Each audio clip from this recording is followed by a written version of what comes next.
does Julian Assange, in the case of Julian Assange, matter to America and freedom of the press today?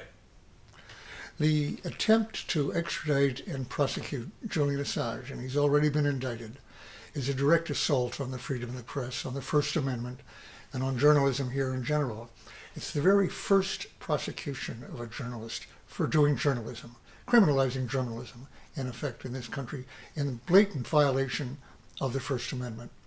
My case, many years ago, was the first prosecution of anyone as a whistleblower for leaking information, classified information, to the public. There have been many leaks before, but no prosecutions, precisely because of the First Amendment, which obviously forbade such prosecutions. So my prosecution was an experiment to see whether some law, in this case the Espionage Act, so-called Espionage Act, could be used against the non-espionage defendant.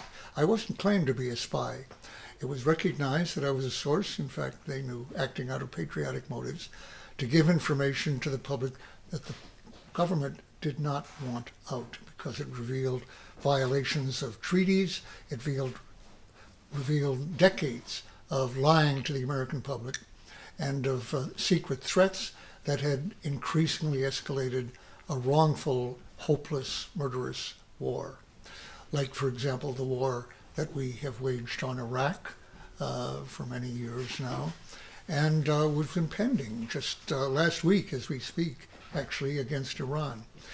I don't think any of those wars would have existed, would have come about, had there been whistleblowers like Chelsea Manning or Ed Snowden, both of whom were facilitated by Julian Assange and WikiLeaks.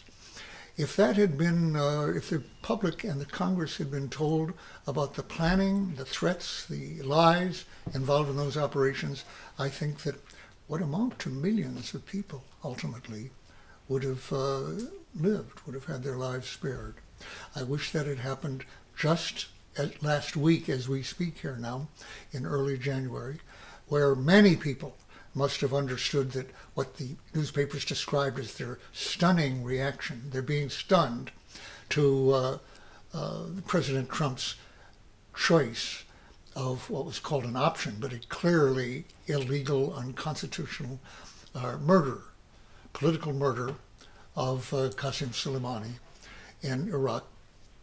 I think that there would have been certainly opposition in Congress and in the public of a kind that we did not see, apparently, inside the executive branch. The point here is that for many years, whistleblowers have been essentially needed if we were to avert both unconstitutional and terrible, wrongful wars. Julian Assange performed a major service. He has found ways to gain access to materials that the population should definitely know about, and he's released them to the public. An effort. For this, he's already been very severely punished. He was under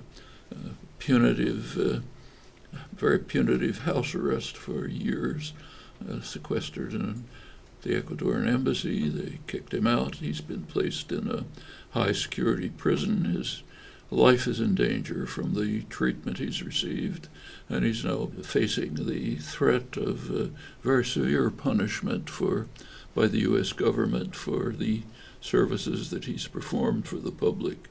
A matter of extreme importance for those who care about the brutal and unfair treatment of someone, and also who care about the right of citizens to gain access to knowledge about what their elected representatives are doing.